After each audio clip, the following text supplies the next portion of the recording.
आज हम बात करने जा रहे हैं फिल्म दुर्गामती की, जो हाल ही में अमेजन प्राइम वीडियो पर रिलीज हुई है। दुर्गामती की कहानी, स्क्रीन प्ले और निर्देशन की तिहरी जिम्मेदारी अशोक ने निभाई है और इस भार को उठाने में वे लड़खड़ा गए हैं। फिल्म का प्लॉट तो अच्छा है, लेकिन इस पर खड़ी स्क्रीन प्ले और निर्देशन की इमारत इतनी कमजोर है कि फिल्म भर भरा कर गिर गई है। स्क्रीन प्ले राइटर और निर्देशक की यह जवाबदारी होती है कि वे फिल्म को विश्वसनीय बनाएं, ताकि दर्शक जो स्क्रीन पर घट रहा है उस पर यकीन करे, लेकिन यह काम अशोक ठीक से नहीं कर पाए। कहानी है चंचल चौहान की, जो एक IAS ऑफिसर थी और अपने प्रेमी शक्ति की हत्या के जुर्म में जेल में सजा काट रही है। वह ईश्वर प्रसाद नामक मंत्री की सेक्रेटरी भी थी। ईश्वर प्रसाद बेहद ईमानदार मंत्री हैं। उसकी छवि बिगाड़ने की जवाबदारी CBI ऑफिसर सतकशी गांगुली को सौंपी जाती है। सतकशी को लगता है कि यदि चंचल ईश्वर प्रसाद की कुछ कमजोरी बता दे तो उसका काम आसान हो सकता है। वह चंचल को रानी दुर्गामती की भूतहा हवेली में पूछताछ के लिए बुलाती है, लेकिन वहां पर चंचल पर दुर्गामती के भूत का साया पड़ जाता है। कहानी में हॉरर, रहस्य, रोमांच, कॉमेडी जैसे कई तत्व डाले गए हैं और यह तमिल तेलुगु फिल्म भागमती का हिंदी रीमेक है।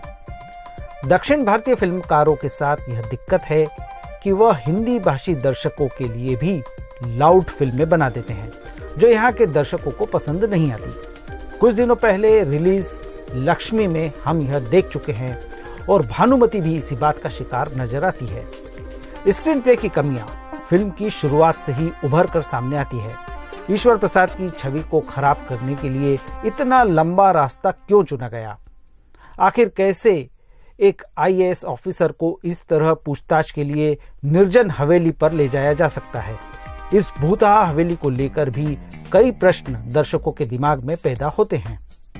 इस हॉरर रहस्य वाली फिल्म में कॉमेडी की कोई जरूरत नहीं थी, लेकिन निर्देशक अशोक बाज नहीं आए। कॉमेडी भी इतनी बचकानी है कि बच्चों को भी हंसी नहीं आएगी। रहस्य का ताना बना अच्छी तरह बुना गया है, लेकिन इसे खूब लंबा खींचा गया है। चंचल ने अपने प्रेमी को क्यों मारा? दुर्गामती के भूत का क्या राज है? इन प्रश्नों के जब जवाब मिलते हैं तो सिवाय निराशा के कुछ हाथ नहीं लगता। जो तर्क दिए गए हैं उस पर शायद ही कोई विश्वास करे, क्योंकि किसी भी व्यक्ति के लिए यह सब कर पाना असंभव है जो चंचल ने किया। अशोक लेखक से भी ज्यादा बुरे निर्देशक साबित हुए। वे फिल्म से दर्शकों को जोड़ पाने में बुरी तरह असफल रहे। किरदारों को भी विश्वसनीय नहीं बना सके। फिल्म में मनोरंजन का भी अभाव नजर आता है। जहां तक एक्टिंग का सवाल है तो भूमि पेडनेकर का अभिनय बढ़िया है। वे जितना फिल्म की बेहतरी के लिए कर सकती थी उन्होंने किया। अरशद वारसी का अभिनय औसत के आसपास रहा। माही गिल और जिशु सेन गुप्ता निराश करते हैं। करण कपाड़िया सहित सपोर्टिंग कास्ट का अभिनय ठीक ठाक है। कुल मिलाकर दुर्गामती एक बचकानी मूवी है और कोई भी प्रभाव नहीं छोड़ पाती है। इस फिल्म को मैं 5 में से 1.5 स्टार देता हूँ।